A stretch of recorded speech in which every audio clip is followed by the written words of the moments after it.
This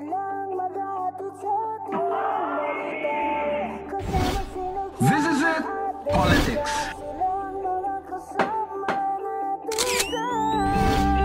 Latest dihis ng showbiz.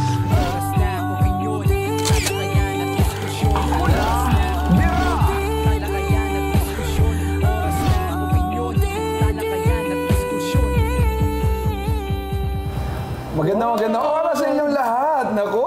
Ang saya-saya ng gabing ito. After ng Labor Day, Nay, eto na, mga nagbakasyon dyan, mga nagpahinga, mga nakibakat, kung ano-ano pa. Ngayon ay, nandito na naman kayo sa dati niyong tambahan na ngayon ay ginagawa ninyong isa sa inyong mga minamahal na tahanan. Ito po ang OOTD. Oras ng opinion. Talakayan at diskusyon. With my nanay naka-circle na blue and red ng OOTD niya, ang ibig sabihin ay makabayan talaga siya dahil ang mga politics na pag-uusapan natin ngayon ay talagang mga bagay na marami sa inyo, alam ko, na excited na marinig ang marinig na mga sapantahat opinion na galing sa kanya. The Political and Showbiz Official Dome ng OOTD, ang ating minamahal Nanay Jobert Socaldito. Oh, thank you so much, anak ko, Direct Chops Manansala, na yes, after Labor Day, no, kahapon ng Labor Day, tapos birthday ng kaibigan natin si Jubal Ayon na hindi namin napuntahan ni Daddy Doc Percival Durera. Happy birthday. Happy birthday. Yes, syempre, tuloy ang ating ligaya, tuloy ang kwentuhan, hindi pwede mawala, ayaw ng mga fans. At ayaw na ating mga OOTDs na nanonood na ngayon. Kaya i-share nyo na ang ating episode ngayon dahil marami tayong pag-uusapan. Kaya diretso na tayo sa This Is It, Politics. Ayan na nga, eto na nga. Alam mo, hindi ba tapos-tapos ang bangayan, iringan, parinigan nito nila Senator Amy Marcos at ang kanyang kapatid na si President Bongbong Marcos. Nagpaparinig ba si Bongbong hindi. Si President Bongbong ay tahimik. Kumbaga, andun pa rin ang respeto niya sa kanyang manang Amy, sa kanyang ate. Pero ito si Amy talaga is really, parang ano na siya, parang out of order bilang kapamilya ng kanilang bilang isang Marcos. Anong pinanggagalingan mo, Nay? Sige po. Kasi nga, eto nga, di ba, kumbaga, alam naman natin na diskustado talaga siya sa mga proyekto, sa mga programa ng kanyang kapatid, lalong-lalo na itong pagka-aresto nga ni dating Pangulong Duterte at pinadala sa The Hague. Kasi di ba, noon ay chami-chami pa sila Marcos at mga Duterte. Kumbaga, nagsasalta pa si Bongbong dati na wala nga jurisdiction ng ICC over the Philippines, kaya hindi siya magko-cooperate as a president. Hindi siya mag-cooperate sa mga taga-ICC, hindi lang papangasukin dito. Pero suddenly, everything changed. The landscape, political landscape became so different. Unexpectedly. Oo, nagkaroon ng banggaan, the Dutertes and versus Marcoses now. Which sila lang naglalaban. Ang taong bayan lang ang nagsasuffer. Alam mo na. So ito si Amy Ang taong bayan din ang nag-unfriendan sa isa't isa at nagagalit sa bawat isa dahil ang sinasabi nila iba ang kanilang motivation sa bawat isa. Kumbaga, yung mga political leanings nila, kumbaga kahit magpipinsan, magkakapatid, ay nag-aaway-aaway na. Pero totoo, dalawa lang naman talaga yan. Actually, dalawa lang naman sila nag-aaway, pero syempre, nagpapa-apekto ang ating taong bayan because nga, kanya-kanyang narrative sila. So, okay. Ngayon, itong si Manang Amy, di ba, napatawag ito ng 3 hearings, di ba? Senate hearings. Napanood dati na halos yan. Oo, yung investigation niya tungkol sa illegal di umano na pagka-aresto kay dating Pangulong Duterte na favorite na Amy Marcos, no? Doon siya naka-alyado doon sa pamilya Duterte, though she is a Marcos. Una ay pinatawagan niya dati yung mga cabinet members, cabinet officials, no, including Nicolas Torre, who is a cabinet member, pero si IDG chief kasi may direct participation itong si Nicolas Torre sa pagdala, pagpasakay sa aeroplano kay Duterte at dinala sa The Hague. Noong una, pinaliwanag nila lahat, andun si John Vic Rimulya, Department of Interior and Local Government Secretary, si DOJ Secretary Boying Rimulya, andun si Envoy, Ambassador natin si Marcos Lacanilao, andun din si PNP Chief Marbil, no? Andun sila lahat, kompleto sila. So the next, kumbaga sa first pa lang na appearance ng mga ito, nasagot na nila lahat ng mga katanungan. So kumbaga, covered na lahat halos ng mga inquiry ni Amy Marcos. Pero that time pa lang, meron na siyang initial may initial findings na siya. Personal na initial findings niya na talagang vocal siya about it, no? Na parang feeling niya, concluded na para bang it was illegally arrested. He was illegally arrested. Chak-chenes. Second hearing, napatawag siya ulit, April 3. Hindi pinasipot na Executive Secretary Lucas Bersamin, ito mga cabinet members, no, sa hearing at i-invoke nila ang kanilang executive privilege. Kumbaga tama na kasi according to IME, meron pa siya mga further findings. May mga bago na mga may ebidensya na lumabas, kaya kailangan na maimbitahin itong mga tao to. So hindi na pinapunta. At pinapasumpinan niya itong mga cabinet members na ito at saka lahat ng mga resource persons na ito, pero hindi pinirmahan ni Senator Cheese ng sumpina.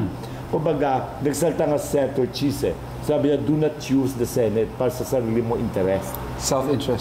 Self-interest niya. Kasi nga, diba tumatakbo siya senador eh. Kasi wala nalulunod na siya eh. Kumbaga, nalulunod na bangkang sa kanya eh. Ang layo niya sa survey na. Ang layo, oo. Sabi nga ng ibang mga vloggers, sabi niya, at saka mga political analysts, siya ay namangka kasi sa lupa. Kumbaga, hindi na sa dalawang ilog. Kumbaga, kaya hirap na siya. So, napatawag siya ulit ng third hearing. So, sa third hearing na ito, ay dumalo ulit. Okay, pinayagan na dumalo ulit itong mga resource persons na ito at doon na naman siya, bombahan na naman sila. Kumbaga, kanya-kanya, pero hindi patinag. Sila Boying Rimulya, everybody, talagang... They were ready. Ready sila. Talagang kulang lang parahin nila si Senator Amy. Kailang siyempre, respeto bilang babae at respeto bilang senador, respeto bilang kapatid ng presidente. Kumbaga, they were so respectful, though, talagang they still spoke their minds. Okay? After that, nagkaroon na ng third ng panibagong findings na naman ng lola mo. May further findings na naman siya about that particular hearing. So in short, nakapagawa na siya nag-run down na siya ng kanyang mga akusasyon about these people. Na for her, kumbaga, pinapaniwala niya yung mga tao na it was really an illegal arrest. No? Warrantless arrest pang ang tawag niya eh. Dito sa pagkalipat kay warrantless arrest. Warrantless so arrest. Illegal nga. Paano maging warrantless arrest in the first place? Dahil may warrant of arrest nga na sinerve ang Interpol. Diba na kung kapag sinabi ko kasing warrantless na parang illegal. Illegal talaga yun. Pero ang warrantless arrest, still valid yan kapag on the spot, nakita mo na talagang nakita mo on the spot. May nangyayari. Pero ito may warrant of arrest na na-issue ng Interpol. ICC to Interpol. Interpol to Philippine Interpol. Philippine National Police kasi nga, we are member state of the Interpol. So ngayon, it took Nicolas Torre more than 12 hours of negotiations with the former president sa Villamor Air Base. Yeah, we saw that. Yeah, we saw that. Matagal, hindi ito parang sinasabi na agad-agaran inilipat. No, hindi agad-agaran yun. It was 12 hours, malinaw na sinasabi ni General Nicolas Torre yan. And we believe him. Kasi with all the protocols and all. Yeah. Tapos ngayon may mga arbitration issue pa to si Amy Marcos. Ngayon, ang kanyang ginawa ngayon, pinapakasuhan niya sa ombudsman itong mga taong involved like Boying Rimulya, si DILG Secretary John Vic Rimulya, si Ambassador Lacanilao, si IDG Chief Nicolas Torre, tsaka si PNP Chief Romel Marbil. Sila lang. Walang chief. Walang Senate President at walang President? Wala. Not even the President. Kumbaga, yung kapatid niya na pinaniniwala niya ang tao, no? Binibilog niya ang utak ng mga tao na ang kapatid niya nasa likod ng lahat ito because this is chain of command. Kumbaga, he is the commander-in-chief. Kumbaga, it's a command responsibility na itatapon mo yun sa Pangulo. Kasi, siyempre, naka-invoke nga yung mga cabinet members ng executive privilege. Hindi naman na pwede sabihin kung ano mga strategy nila, kung sino sa likod executive ito, privilege diba? yun. But obviously, logically, alam natin, kung pupuntuhin mo talaga, it is really President Marcos na gusto niya patamaan. Oo. Ngayon, Manang Amy, bakit hindi mo sinama ang kuya mo, ang kapatid mo, younger brother mo, ang presidente natin sa kaso, sa pinakakasuhan mo sa ombudsman? Dahil unang-una, siyempre, pag presidente ka, may immunity ka. Yeah, immunity ka. Pero di ba, nag-attempt ka man lang sana na isama siya. Kung talaga matapang ka, di ba, kung talaga seryoso ka sa iyong sa paninindigan mo, sa paniniwala mo na iyong kapatid ang may kagagawa ng lahat ng ito. Kasi di ba, binubomba mo naman ang administrasyon niya, kakaloka. Alam mo ako, sabi ko nga, naaawa ako at nalulungkot. Nalulungkot ako. Because there was a question thrown by one reporter to another. Tinanong nila kung, may nagtanong kay Jose Castro Sabi niya, because people believe, because of how is the president handling this? Kasi ang president natin is tahimik. Hindi nasasalita, hindi binibenga ng kanyang kapatid. Until lately lang naman nagsalita na siya that he doesn't agree with what his sister has done. Kung ano yung findings sa sister niya. Sinabi niya that I do not agree. Finally, nagsalita din siya. Pero still, no, people find him a weakling. He is a weak president. Yeah. Tinanong si Jose Castro kung ano sa tingin niya, does she believe na ang presidente natin is a weak president because of what's happening? Kung ba ang kanya katahimikan, nakakabing katahimikan, na hindi niya kinukontra, hindi niya nilalabanan yung mga negative publicities about him. Ang sabi ni Jose Castro, kasi sa pagkakilala niya sa president, though she's not speaking for the president, ay sabi niya, sa pagkilala niya, ang presidente ay sumusunod lamang sa batas. Batas lang ang sinusundan nila. That is a clear thing daw kapag tuwing sila nagmi-meeting, kapag may mga bagay na, may mga issues na talagang may maaapakan na malapit sa kanila, ang sinasabi daw lagi ng presidente, tuloy nyo pa rin. Kumbaga, tsaka na natin harapin ang issue ng friendship and everything, pero unahin mo natin sundin ang batas. Ngayon, ako, sabi ko nga, kaya ako nalulungkot because, you know, during our time, siguro mga decades back, I lived with that yung kanilang regime, yung regime nila. Marcos regime. The old Marcos regime, yung kanilang late dad, no? Yung martial law, the 25 years dictatorial, you know, na state natin sa Philippines, no? Kumbaga, we lived with that. Kumbaga, when I was younger, I didn't know anything because para sa akin it was the life. Kumbaga, tinanggap nyo namin kasi akala namin sistema? Natural siya na kumbaga, yung mga old siguro may mga resistance sila. Pero kami, as kids, no, as young teens, you know, that was the natural thing and that's the right thing to do. Wala kang question kasi yun ang kinalakihan mo na. Pero aware kami sa lahat at saka kaya nga nagkaroon ng EDSA Revolution, that bloodless revolution, na may konting blood din yun actually kasi may mabarilan din na naganap that time. Kumbaga, in 1986 yon when the Marcoses stepped down. At saka, kumbaga, the world knew that they were in a way wrong. Na mali talaga sila. Mali ang mga Marcoses. Kumbaga, talagang napuno na yung tao, talagang nagalit na sa kanila, pinalayas na sila. Pero despite that, ay nanalo pa rin si Bongbong Marcos. Pero long after. Long after. Nung panahon na yon, kumbaga, lahat ng mga duda ng tao, lahat ay pinukol sa kanila na nagnakaw sila ng bilyon-bilyon sa Pilipinas. They are the worst, whatever, they were called a lot of names. Yes, diba? The worst president ever in the world. Parang everything, no? Kumbaga, talagang sirang-sira sila. Okay. Now comes the time that Bongbong ay nailuklok. Kumbaga, in fairness naman to Bongbong, kumbaga, in his heart and mind, I'm sure, gusto niyang i-redeem ang masamang imahe ng mga Marcoses na tagang gustong, they want to rewrite history again. Which they started right. Tama naman eh. Yung dalawang movie na pinroduce nila. Made in Malacanang. Made in Malacanang and MOM, the Monster or Murder. Kumbaga, in fairness naman kay Bongbong, kahit medyo sabi natin medyo hindi siya kasing strong ng kanyang father, he tried his best. He is trying still na para ma-redeem nga ang mga pangalan ng mga Marcoses kasi hindi pa siya malinis. Kumbaga, yung mga Gen Z lang ang hindi nakakilala sa kanila. Nandyan pa. Oo, nandyan.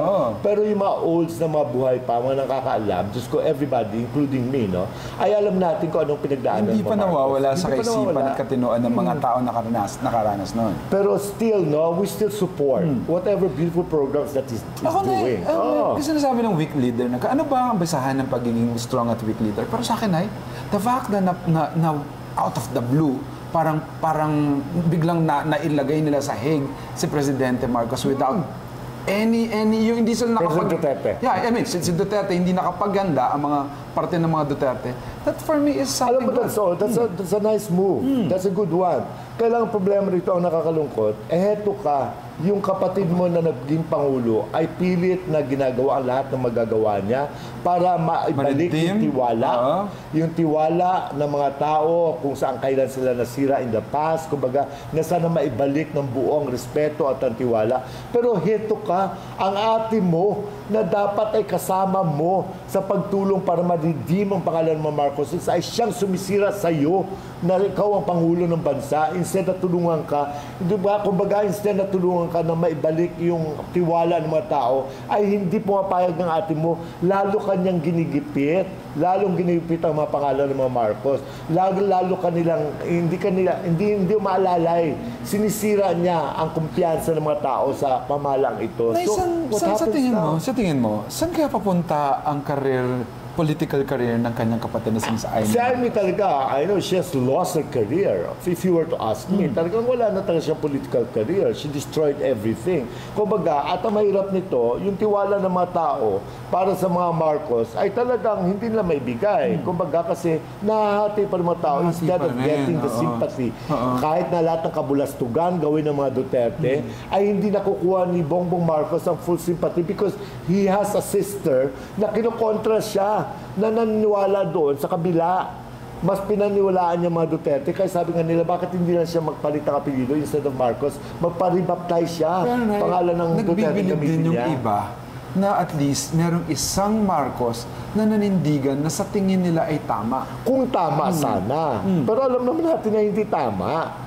Alam naman natin na hindi tama. Kumbaga, what is really her purpose? What is her motive? Ano ba nangyayari sa kanya? Bakit niya ginagawa ito sa kanyang kapatid? Sabi nga natin, di ba, paulit-ulit natin sasabi na kung may problema ka sa kapatid mo, mag-usap kayo privately, magsuntukan kayo doon, magmurahan kayo doon. Kumbaga, huwag niyong paalam sa publiko na meron kayong disgustuhan. Dapat bilang kapatid, di ba tayo? In public, dapat. Dapat, di ba? Pwede kang maging artista. Blood is thicker than water. Kumbaga, paano naman kayo matatalino? Hindi na may luluklok niya si Bongbong Marcos wala naman ang utak niya, di ba? Hindi man siya kasing talino ng kanyang tatay, pero at least may kaalaman din siya. Alam niya kung paano. Hindi kaya na baka iniisip ni Senator Amy Marcos na mas madami pa rin ang mga Duterte kaya mas doon siya papanig para makakuha siya ng clout? That is her own self-interest kasi. Kumbaga, you're not here for your self-interest. You're here to serve people. Kumbaga, na hindi ka maka-Marcos Alam kong hindi mo gusto mga Marcos. Hindi ko talaga gusto. Pero you know, the way you talk, para kasing sinasabi nga na ibang mga bashers natin, nababayaran ka ng Marcos Kung alam nyo lang. Pero sabi ko nga sa inyo, hindi ko pinapaira ng aking emosyon. Kumbaga, kasi kailangan natin, may mga tao tayo umaasa sa atin. Kumbaga, you are there as public servants. You serve the people. Hindi para sa sarili mo kapakanan. Tama ka nga naman. Halimbawa, yung ang kapatid mo, tinalo mo, ako pa nga kaya na hindi mo Kaya nga, kapatid. hindi mo kaano-ano, di ba? Yan ang problema dyan. So, sabi ko, sana itong si Amy, stop bickering. Kumbaga, tama na Amy, pagod na pagod mga tao. Alam na nila, nababasa na nila ang iyong plano, ang iyong mga, alam mo hindi yun, lahat. para sa sarili mo. Parang hindi lahat nga Parang iba nga, nagbibilib pa kayo kay Senator Amy. Nakakalungkot, no? Na mga tao, instead of growing and instead of growing intelligently, Saka yung magising. magising. Hindi talaga sila nagigising. Natutulog sila sa kangkungan. So what happens to the country with this kind of attitude? Ito na, tayo nag-aaway. Tayo naglalabanan kung sino ang tama at mali. Kaya sabi ko, kawawa naman si Bongbong, no? In fairness naman to him, no? He's doing his darn best. Pero sabi ko sa kanya, alam mo Bongbong, wake up. Ito, unsolicited, if you're watching me right now, alam ko naman hindi ka mananood sa mga ganito, mga maliliit na vlogs. No? Pero stand your ground. Be firm now. Kumbaga, pakita mo na yung pangil mo. Kasi pag ganyan ka ng ganyan palagi, wala mangyayari sa bansang ito. Kumbaga, umaasa kami sa iyo bilang aming ama ng bayan namin. Kumbaga, umaasa kami sa iyo. Stand your ground. Kay kapatid mo, benggahan mo na. Diretsuhin mo na. Mali ka. Huwag mo akong pakialaman. Yung be strong. Stop it. Pakita mo. Huwag kang pumayag na binabastos ka ng VP Sara mo sa lahat ng tabladong nakita niya. Kasuhan mo. Huwag mong paggalawin. Kaya nga, Kumbaga, ano, kasi mali eh. Oo, yung ang maliit na principal sa Antique, nakasuhan eh. Oo, imagine mo yung maliit na principal, di ba, na yung tungkol sa toga issue na yon, di ba? Pero itong mga kabalustagan na ginagawa nila sa entablado. Pinababayaan nyo. Pinababayaan mo. Kaya bongbong, sabi ko nga, sabi nga ni Claire Castro, yung kabaitan ba na isang tao, yung pagiging tahimik niya, ay ito ba kalintulad na pagiging weak leader? Yes. Yes. Because this country needs a strong man. Kailangan dito ng mga tao ng may kamay na bakal. Para basta para sa katinuan hindi para sa pagiging diktador. Hindi siya nagiging diktador. Malayo magiging diktador. At sinabi mo na, hindi ka may nabakal sa ganung paraan, minahal ang dating presidente Si Duterte, na lumagpas lang. Sumobras lang. Nagkaroon na ng abuse of authority. Yun sa paningin ng marami. No? Pero si Bongbong, malayo-malayo yan. Malayo-malayo. Kasi para sundin ka ng bayang ito pag may iniuutos ka, pag may pinakikiusap ka, pag may pabor kang hinihingi, pakikinggan kanila kung naniniwala sila sa iyo na bilang ama ng kanilang bayan. Pero paano ka paniwala ng ama ng kanilang bayan? Pinapayagan mo sarili mong babuyin. Pinapayagan mo sarili mong bastusin. Yung mga tinatawag kang adik, tinatawag kang bangag. Hindi mo dapat pinapayagan yan. Hindi mo dapat pinapayagan yan because nakakababa yan ng iyong pagiging ama. At moral ng mga tao na sasalukupan at nag-expect sa kanya to deliver. Yes. Kaya start if it's not too late. Yeah. We have 3 years more to go. Diretsuhin mo na. Sabihan mo na ate mo, tumigil ka. Hindi ka ang presidente, hindi ka ang masusunod. Manahimik ka. Ganyanin mo. Para matapos na yan. Kasi ayaw tumigil ng ate mo, pakulong mo yan. Di ba? Kapag sumobra, pakulong mo, leksyonan mo para sabihin ng mga tao na, kita mo ang presidente natin kasi mali ang kapatid, di ba? So, talagang nileksyonan niya. This is a challenge na. Challenge sa iyo. This is a challenge that our president should take. And not for anything, no? Ikaw, OOTisan na nanonood, alam ko, naiintindihan mo naman ang ibig sabihin at kung anong pinanggagalingan ng ating si Nanay Jobert. Ako na hearing that, parang it's an awakening for me also, na parang, oo nga, bakit mo hinahayaan na bastusin ka, lapastanganin ang pangalan mo, where in fact kapatid mo at dati mong kaalyado ang taong gumagawa niyan? Yes. At saka na, you represent the country. The country, not just the Marcos. President. Yes. You are not just yourself as Bongbong Marcos. You are the president of this country. You have moral obligation to everyone. Yan. Kumbaga, ganun yun. Stand your ground. Ay, Be naku. firm. Ikaw, Utizan. Laban. Baka may opinion ka din sa kung anong maaaring hindi ka pabor sa kung anong narinig mo ngayon. You can try to do the comment para sa mga pumapabor. Magkomento kayo. Alam nyo, may mga bagay tayong, kahit pa paano, may maliit tayong boses na naririnig na unti-unti. Magsama-sama tayo. Yun, ang init, nag-iinit ang ating pinag-uusapan na. Kaya dito na tayo sa medyo very light lang. Ating next segment, ang latest bihis ng showbiz. Uy, ngayong gabi, ang Grand Coronation Night ng Miss Universe Philippines. Sino kayo mananalo, no? No, sino kayo manalo? Sana manalo si Winwin Marquez. Ang lakas niya sa preliminary, At saka ang pangalan niya, pang-win. Yeah, win, for the win. For the win. Diba, the past few days, alam mo, nagkaroon sila ng mga swimsuit, saka mga personal interview. Preliminary, mga gowns. Saka parang maraming mga nakuha itong... Si Winwin, runaway winner siya doon. Kumbaga, talagang nagpakitang gilas si Winwin. So, kumbaga, malakas ang laban niya sa contest. I hope, she carries this over until tonight. Yeah. Tonight. Good luck kung sino. Pinag-uusapan na rin natin ang Miss Universe na yan. Pag-usapan na rin natin, ang presidente ba siya? I think she's the president or founder or whatever. Basta she owns this franchise. We're talking about the Shamsi Supsup. Oo. Sa Miss Universe Philippines. Miss Shamsi Supsup na is running for councilor. Councilor of Pasig City. Of Pasig City. Pero independent na siya, hindi siya kay Diskaya, ha? Kasi natin nasa slate siya ni Diskaya. So, di ba, naalala mo yung isa sa kanilang congressional candidate nila na baboy mo na dito. Yes, so umalis siya. And which is really a good move, no? Pero may mga bigla na sa Reddit na pinag-uusapan ngayon tungkol kay Miss Shamsi. Shamsi. Maliban sa pagiging Miss Universe Philippines sa ano tawag doon, honor Oo, president. Pero siyempre, hindi natin ma-OT dyan, hindi ito kinukumpirma. Pero if Ms. Shamsi Supsup can answer this, kasi naglalabasan na sa So Reddit. she has her own personal issues. Meron. May 4 na pinag-uusapan ngayon. Una, Oo. the closure of Pedro and Koy Restaurant. That is owned by Shamsi and Shamsi and the husband, si John Lee. Nag-close ito. Chinyek ko na kung close nga, permanently close na siya sa Waze. So, nag-close na nga ito. Why so? Siguro hindi kumita whatsoever, pero pwede, hindi sila hindi. nag-declare daw. Di umano na Ng bankruptcy. ng bankruptcy or hindi in-explain sa mga nag-invest ng mga investors nila. So you mean hindi ito pera lang nila Shamsi at saka husband niya? May investors May investors sila na syempre kapag investor ka, you have all the rights to know kung magsasarado at bakit magsasarado. Oo, dapat ay inform mo sila, na-inform nyo yung mga investors. Na tinatanong ngayon sa pinag-uusapan yun sa Reddit na it is like a forum na kung saan yung mga chismisan na Pwede silang habulin yan, pwede silang kasuhan ng kanilang Totoo. investors. Parang Ken Chan, remember? Yes. Oo.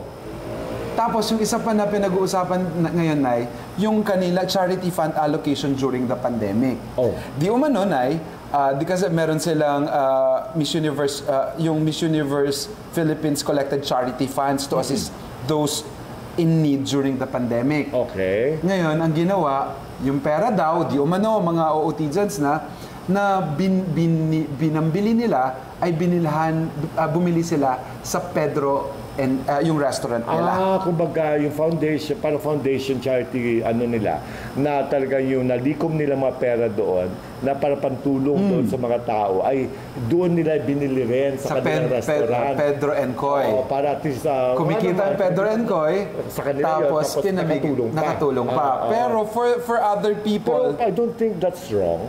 Depende rin siguro kung anong klaseng tulong ginawa nila. Pag but for them kasi na, it's a conflict of interest. conflict of interest, malinaw yun. Pero di ba, honestly naman, realistically naman, kung Bakit tayo hindi yung- rin, bakit hindi yung no? ano natin, Tapos di ba? kapag may kailangan lang na wala doon sa restaurant, tsaka natin bibili sa ibang. Tama rin naman. Pero that's conflict of interest. Yun ang tinatanong at kino-question na maaring hindi pa rin nasasagot ni Shamsi at ng kanyang asawa. Pangatlo na, entry into politics and Arte party list concerns. Shamsi Supsup and her husband have entered the political scene as a councilor and the Arte party list. Nito lang yan? Yeah, O dati pa? 2021 kasi may Arte party list na, pero sa ni-research ko na, parang hindi yata nanalo itong Arte party list. Okay. Na tumatakbo uli sila ngayon, pero itong si asawa na niya ang first nominee at yung pangalawang nominee ay nag-resign. Why? Parang hindi raw naka-align ng mga maraming bagay sa bawat isa. Okay. Siguro hindi sila nagkakasundo, no? Sa mga kanilang programa, sa kanilang mga campaigns. No? At saka may mga issues kasi na kinasasangkutan nitong si Shamsi na maaring hindi nakaklaro at hindi na-clarify at nagkaroon na ng doubt ang second nominee na ito. Oo, siguro. Ang pangalan niya si Anne, sandali lang ha, basta a certain Anne. Yung kanilang second nominee. Second nominee, Anne Bernardo. Oo. Si Anne Bernardo na, yun nga, yung nag-umalis siya. Ngayon parang meron ng second nominee. Pero syempre, depende sa kung ilan yung mga bumoto sa party list na ito. Kasi siyempre, first nominee muna ang priority dyan. Itong Arte party list na yun, iniisip ko, ano pang Arte party list? Pang artista ba tawag? Mga artists na mga Painters. mga gumagawa ng mga gowns. Oo. Pero yung arte kasi galing sa architect. Arte party list. May sense. Pero kung mananalo sila, yun nga, pero gayon Depende pa sa lang, number of votes. hindi pa sila nananalo, meron na nagkaroon ng problema sa loob nila. Sana hindi ito maka-apekto sa kanilang community, sa constituency.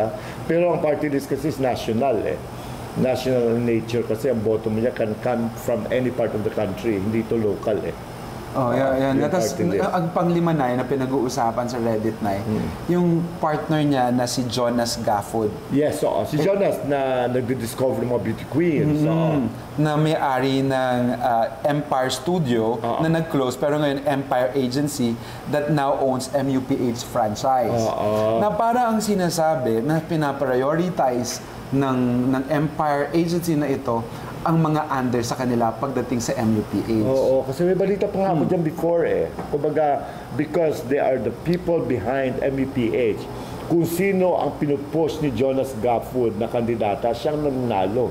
Kasi kumbaga, they own eh. Sila kasi ang nasa likod dito, sila may power para to convince the judges. Don't you think that's normal? Or I don't, nangyayari yan. Alam ko, even in many other contests, even sa international, nangyayari talaga yan. Pero kumbaga, that is not healthy. Kasi halimbawa dito sa Miss Universe Philippines natin, actually more than 60s lang contestants eh. Kapag na-confirm ng mga candidates na may favoritism dito, na talagang totoo ang doubts nila na kapag alaga ni Jonas Garfield, wala ka ng laban. Kaya ang iba, hindi na nasasali.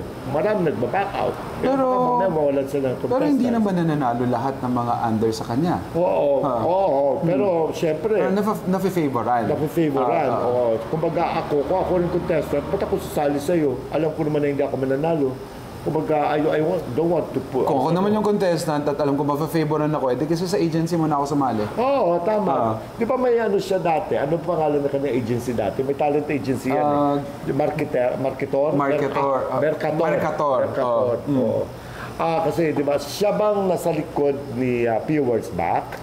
Hindi talaga on sa mga pageant. Parang sa Pia Wurzbach, parang sa Mercator yan eh. Parang basta siya rin yun eh. Pero naibarang niya nga, kung ako limbawa, ako si Jonas Garfield, hindi na muna ako gagawa ng agency ko dahil meron na nga akong MUPH. May MUPH ka na eh. Yung agency niya okay lang din. Can stand by there. Kasi kumbaga, albas mga commercials. Yes. Pero hindi na pang beauty pageant. Anyway, ngayong gabi po ang Grand Coronation Night ng MUPH 2025 kung saan ay pipili tayo nating ilalahok sa Miss Universe pageant na gaganapin sa Thailand. Sa Thailand na nga ngayon. Oh my gosh. Diba? Sino kaya ang mananalo ngayong gabi? Kumbaga, your guess is just as good as mine, di ba? Sana naman manalo dito ay yung karapat-dapat. Pero sa isyong pinag-usapan natin ngayon ay medyo ang hard kasi ng pinag-uusapan. Tapos may nakita pa dito kay Ann na parang recorded conversation na talagang parang sinisiraan si Miss Shamsi Supsup. Na for me, very unfair kasi lalo na election. Yung Ann Bernardo.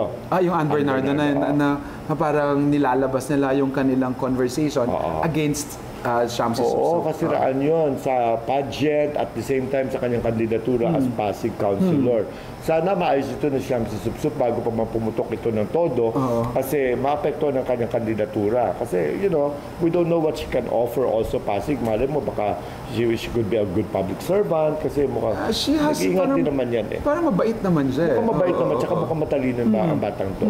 Good luck, Shamsi. Sana maayos mo. Sana maayos mo to. At masagot mo kung if you wanted to answer this, you can contact us sa OOTD page natin para mapag-usapan natin at maklear mo yung pangalan mo. Kasi sa akin, hindi naman yung pinaghirapan mo. You made the name of, you're a self-made woman. Yes. Kumbaga, you made the name for yourself. Kumbaga, you brought honors to the country. Huwag naman sana siraan lang siya kung hindi naman ganun lang. Ganun lang. Okay, good luck, Shamsi. Good luck. Good luck to all the contestants tonight. Speaking of good luck, Nay, pinag-uusapan na natin, I wanted to wish her good luck. Miss Chris Aquino. Oo, si Chris. Alam mo si Chris, di ba? Kita mo naman yung picture. Kita mo naman kung gaano siya ka-bubbly, gaano siya kaganda na katawan before. At saka yung picture niya nga yung isa, yung payat na payat siya. Kumbaga, alam mo, I spoke to a few friends. Yung close friends namin ni Chris, mga common friends. Alam mo, isa lang kanilang comment, isa lang kanilang opinion. Bakit kailangan pa kasi ni Chris ilabas yung mga pictures at videos niya na ito? Kung saan ay she could hardly walk, sobrang payat na niya. Kumbaga, Hindi naman na niya kailangan ng kaawain eh. Kumbaga, pwede naman sana audio na lang. Kumbaga, pero yung with matching videos and pictures, kumbaga para kaawaan siya. Kasi nahahati ang opinion ng mga tao. May mga tao na awa sa kanya. Yung taga mga supporters niya, solid supporters niya, who are praying, including us, diba? Tayo mga kakilala ni Chris ay pinagdarasal na sana gumaling siya, na bumalik siya sa kanyang dating physical shape. Pero yung iba taga sabi na, Diyos ko, dati kung magsalita ka, yung pagka-tactless mo, yung pagka parang akala na mayabang ka, kumbaga manlait ka ng kapwa, look at you now, parang ganon, na siyempre ang sakit pakinggan. Lalo na sa mga tulad natin na naging malapit din At sa saka kanya. lalo na sa sitwasyon na meron siya. Sitwasyon, Oo. kumbaga sabi ng mga tao na napaka-sick niyo naman para hindi unawain, hindi maawa. Yes. Kumbaga, tinutulig sa inyo pa, sinisira, kung ano pang sinasabi niyo against her, despite tignan niyo naman ang kanyang kalagayan. Kasi nga, sana Chris, sabay, it's all over. Hindi na may balik yung panahon. Bakit mo pa kasi in-expose sa sarili mo? Bakit mo pa kasi nilabas? Sana may magsabi sa mga kaibigan niya na tama na, o maaaring hindi kasi siya nakikinig na eh. I heard din from some of our friends na malapit sa kanya na sa kanyang pagpapagaling, parang nahihirapan din yung mga doctors na kumbinsin siya na dapat hindi niya gawin to o gagawin niya, inumin niya to, itong dapat itong oras na to, dapat ito. Minsan nahihirapan din daw sila. Nakakaawang sa, kung titignan natin from, di ba, from a regular point natin, naawa naman talaga tayo. Yung normal na point of view, oo.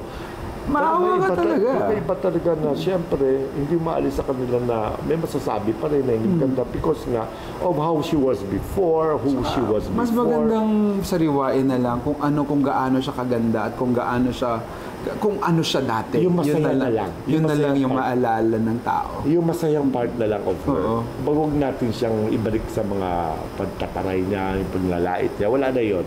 Kasi, tignan mo yun nga, She's really suffering. Diyos ko, parang isang ano na lang, isang tuldok na lang. Parang alam mo, nakakatakot. And she's a very strong woman, no?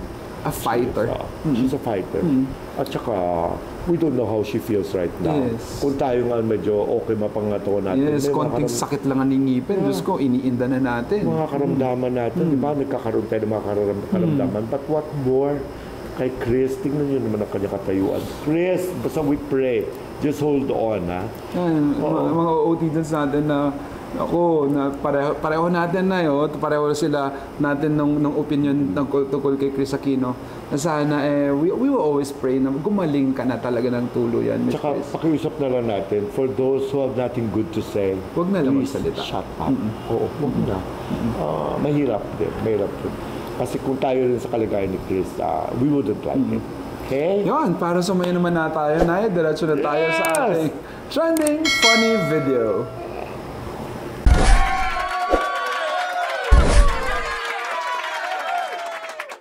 Dako-dako gamay. Ano scatter ba?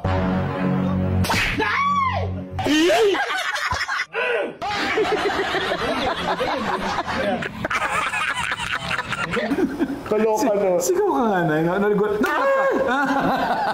Bakla. Ikaw, expected sa'yo. Macho-macho. May mga ganyan tayong mga kaibigan. Macho-macho. Nabi, totoong lalaki na yan. Pero pag nagugulat, parang babae na. Bro, nakita mo naman na yun. Unguarded moment yun. Hindi, pero na may mga tunay na lalaki ganun talaga. Oo. Pero di ba, pero nakakatawa lang kamay talaga. na ganyan. Bakit tayo? Aminin naman natin. Pero maaaring content lang yan, but you know, it happens in the real sense of the Kung word. nakakatawa, yung ganyan, just kung may mga ganyan tayo, di ba gulatin mo? Pag duda ka, gulatin mo. Nandun mo malalaman. Alam mo sa totohan. Ano yan, ha? O kaya yung Tip ipis yan. daw, ganyan, or daga. Diyos ko, may isa kong kilala. Sa bagay, Blind item ba yun? Makita naman yun. Pero pag may ipis na lumilipat, Pero, so, bading naman yata talaga yun. Di ba, Ale? Okay. Nako, basta pag napagod kayo, ha? Alam niyo kung saan ka dapat pumunta. Kung gusto mo pamasahe. So, Deluxe Spa, of course, para ma-relax tayo lahat. Located in Scott Fernandez Corner, Tomas Morato, malapit sa Chili's. Sa Chili's. Hanapin niyo si Vince Miraflores, na dating beauty queen, now turned entrepreneur. Napakalinis, napakagaling ng mga masahista. At murang-mura lang. Kaya pasal na kayo sa Deluxe Spa. Maaaring makasabay namin kayo ni Nanay Joberto. Yes, tama kayo dyan. Diretso na tayo sa yan. Yung pinakahihintay na sana hindi kayo maroro for. Sana lang. Sana. Ito na ang Hula Bila! Nako, ito na. Usaping sikat na actor-politician ito. Actor-politician Okay. na closet queen. Family man ito, ha. Pero baklita siya sa totoong buhay. Baklita siya. Kasi may mga nakausap na ako. At may mga nalalaman ako tungkol sa kanya na talagang member siya ng ating federasyon. Sa aming federasyon. Federación. Española. Mi nombre es Roberta Socaldito. Joke lang. Okay. Oo, baklita ito. Actually, meron siyang gwapong lover before. Okay. Tapos nagkaroon sila ng fallout, di ba? Naghiwalay. Wala sila. So ngayon, they had a common friend, isang sikat na celebrity, female celebrity, na nag-birthday, nag-party. Okay. So kaya invited niya itong kanyang friend, na actor-politician, kasi syempre, di ba, mga girl talk, kasi baklita nga yun, di ba? Tapos itong ex-lover ni actor-politician na ito na hiniwalayan niya, ay kaibigan din ni female celebrity. Oh, common friends. Oh, common friends sila. So, in-invite din niya. Oh. So, nagkataon na itong gwapo na jowa dati ay may bagong lover na bit-bit. Bit-bit? Oh, bit-bit niya bagong lalaking lover niya. Oo, yung male partner niya ngayon. Okay. So, bit-bit niya doon sa party. So, finally, nagkita sila na actor-politician. Oh. Eh, di ba wala na naman sila? Tapos nagkaroon na ano, ng Encounter, encounter, tapos na-inlove sila ulit sa isa't isa? No! Ano akala ko? Talagang, syempre, in-identify na ni ex-lover niya na may bago na siyang partner, may bago na O siyang baka sinasaktan lang? Hindi, wala na sila eh. Paselos. Oh. Wala na sila eh. O ano nangyari? Pero, etong sa actor-politician, nagpupuyos ng galit, nagpupuyos ng selos. Kasi hindi niya matanggap na pinalitan niya siya kaagad sa isang mas bata, mas magandang mukhang lalaki. Kadang, Oo. in public, nagpapuy. Doon sa party. Nagkita-kita sila doon. Hindi ko yan, ha? Huwag yung i-edit. Huwag yung i-edit, ha? Diba? So yun, talagang nagselo siya. Alam mo, to the rescue, yung kaibigan ng showbiz, ng female celebrator, ang isang sikat na TV host na bading, na kinausap sa actor-politician. Oh, yung sikat. Oo, sabi niya, huwag kang magpahalata na nagagalit ka. Everybody's watching you, everybody's looking at you. Sabi niya, Hindi makontrol. Oo, hindi makontrol. Nakikita naggalit siya, namumula pa wala siya. na naman sila. Wala na naman sila. So ang ginawa, ang in-advise sa kanya ng TV host, ay umuwi ka na lang. Umalis ka na lang. Kasi, you know, you just ruin yourself. Oo. Tsaka yung lover niya, hindi na private. Private person. Oo. Kumbaga, ikaw ang talo dito dahil ikaw ay sikat na actor-politician. Masisira ka dito, kaya umuwi ka na. In fairness, sinunod naman niya, umuwi siya with a heavy heart. No, With a heavy heart. Oh my pero God. parang hindi ako hindi maano na. Kilala mo yung yung lover niya. Kaibigan mo yun, alam Pero ko hindi ko eh. alam yung kwento. Hindi ko alam yung kwentong Hindi mo alam yung pero kwentong yan? mukhang totoo kasi alam ko yung pangalan nung naging lover niya after. Oo. Pero I don't know lang kung kilala mo itong actor-politician. Pero yung pero yung ex-lover niya, friend mo to. Ikaw And pa nga magre-represent eh. Nagmamahal. Oo, sa Miss Universe Philippines. Nagmamahal. Nagmamahal. Yung mahirap din Yan talaga, talaga, no? nagmamahal. Pag affairs of the heart. Yung akala There are mo things that okay you ka cannot na. control. Yeah. Akala mo okay ka na. Yung Pero pala, wala na naman sila ngayon. wala na naman. At nakapag-move on na naman sila. Oo. At may bago siyang girlfriend. Oo, yung ano. Si politician. May bago siyang girlfriend. Tigilan niya ako, no? Oo. Tigilan mo ako. Alam ko yan. Uy. May mga tao kasi pansexual na yun. O, sa bagay. Yan, nakubawi ako. Pero totoo na may pansexual yan. Oo. Naku, clue daw Walang clue? Chloe. Oo, my God. Ano ba? Basta, nasa Metro Manila siya nakatira. Nasa Metro Manila lang si actor-politician. Parang tatay niya lang yun. Talagang gusto mo. Ay, sorry. Turo ko pa kung saan banda o anong gate. Anong gate, oh? Ayan. Basta may idea na kayo, actor-politician na yan. Sige. Oo, marami na siyang mga kulukadidangs. Kulukadidangs, oh, napakaluma, 90s na 90s. Yeah. Wait na, may G sa pangalan niya. Of course. Okay, sige. Gina G nga eh. Gina G. Okay. Okay. Yan na, mga auditions. Naku! Alam mo na! Naku, kung ano man yan. Naku. Sana hindi kayo naging row 4. Kung row 4 man kayo, message nyo lang kami sa ating OOTD page. Sa mga nanonood pa lang at nag-enjoy at hindi pa natin subscriber. Alam mo ba, halos mga nanonood sa atin, half ay hindi subscribers. Talaga, mag-subscribe kayo. Alam namin na gusto nyo naman itong show. Diba? Tulungan nyo naman kami na dumami tayo. Gawin natin 1.2 million ang ating mga subscribers. Ay, nako, gusto natin yan. At sa mga subscribers natin na nandyan na patuloy nanonood, maraming salamat sa pagmamahal. Kayo ang dahilan kung bakit kami na-inspired to continue doing this every other day.